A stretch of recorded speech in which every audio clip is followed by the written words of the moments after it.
The following is a fan production. Worm, Ward, and the Parahumans series is the property of John McCrae. Worm can be found at parahumans.wordpress.com, while Ward can be found at parahumans.net. Please consider checking out the unofficial Ward audiobook project, a cast of fans bringing Wildbow's work to life, at parahumanaudio.com. Without further ado, I bring you Vermont Stretch Public Radio. This is your judgment day. This is... Wait. Are we live? We're live. We are live! Can we turn it off? No? Apologies, dear listeners. Any confused people just now receiving this broadcast. It has been an exciting 2 years, let me tell you. Well, I don't have to, I suppose. Dear listeners, welcome to the inaugural broadcast of the Vermont Stretch Public Access Radio Station. It's been a long time coming, and it's taken the efforts of the brave men and women of the local construction teams, the support of our local heroes and villains. It even took a careful donation to the Municipal Planning Council. But here we are.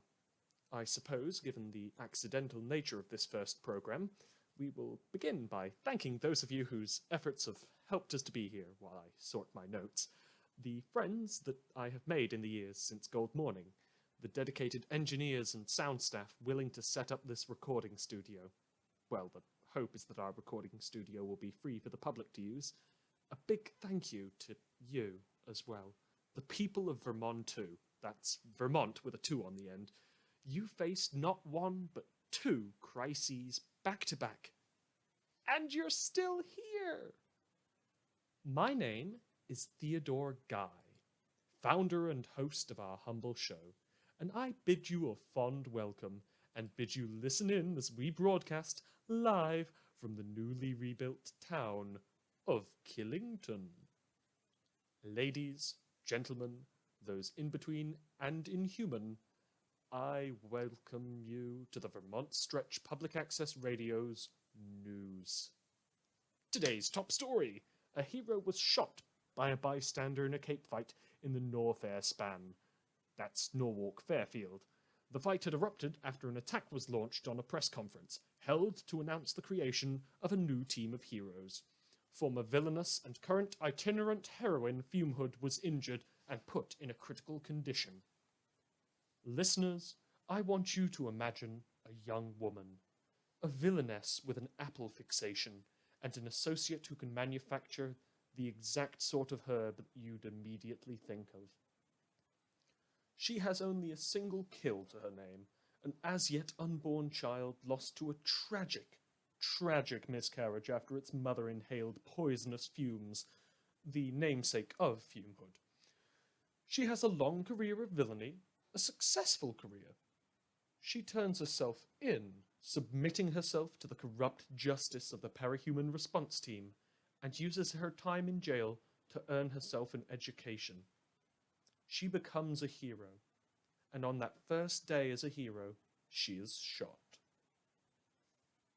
Picture, if you will, a crowd of protesters and supporters alike, waiting for the unveiling of their latest saviors. Picture, if you will, a shower of gore that possesses the crowd, and a horde of whooping villains bursting through the streets, prepared to loot and ravage their victims. A slinking, clinking man in a trench coat, his limbs twisting your emotions and skin in equal measure. A woman, her unborn infant's mewling cries slick and wet with blood. A man whose skin twists and unwinds as he draws himself to his full and terrible height. Standing against them are a former villain, a man whose eyes are crystals, a man with the worst claws and haircut combination I've ever seen, an amateur painter, and a cape without even a costume to protect her. Oh, and a few kids dressed as policemen, but their contribution to the proceedings was negligible. Lord of Loss, a powerful and majestic horseman, led the attack, and was fighting with an unknown cape with blonde hair and clothes belonging to the now-defunct government organization of the PRT when the terrible shot rang through the air. A lone gunman had chosen not to shoot at the brutes or at the possessed crowds, but at Fume Hood, marking an end to the fight as both sides agreed to stand down. They had not come for blood today. With the exception of Living Shower of Viscera, Kingdom Come, who is always going to cause some blood to be shed on a given day. Our reformed villain was taken to the hospital, where we can only hope she recovers. In the meantime, the hero community has declined to issue a warrant for the arrest of Lord of Loss and his team, since, being villains, they already have one. Stay on the lookout for Nursery, a woman in a costume made from drapes. Lord of Loss, a 10-foot-tall centaur, tree, or bird.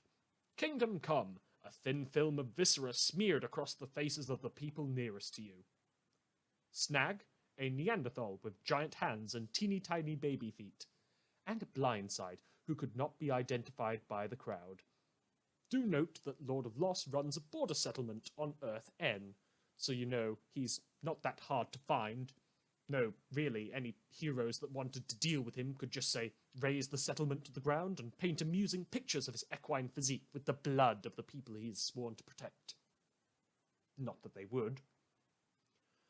Fume Hood's teammates, whose prior allegiances are not quite as important to the nature of this broadcast, but whose present allegiances are to the side of justice, issued a statement earlier today, condemning her attacker and praising the bravery of someone willing to work towards becoming a better person, a productive member of society. Dear listeners, I think this is a sentiment worth sharing. I think that a man can work to move past their past. If we see Fume Hood on the mean streets of Earth Gimel, or Earth Gamma, or Earth 2, or whatever you want to call it, again, then I think she deserves a round of applause for doing the right thing.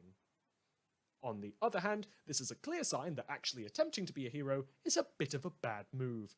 Back in my day, we bludgeoned the first hero to death. Teach him for naming himself after Icarus. We're going to take a short break for commercials now, but stay tuned. And Killington, it's great to be back.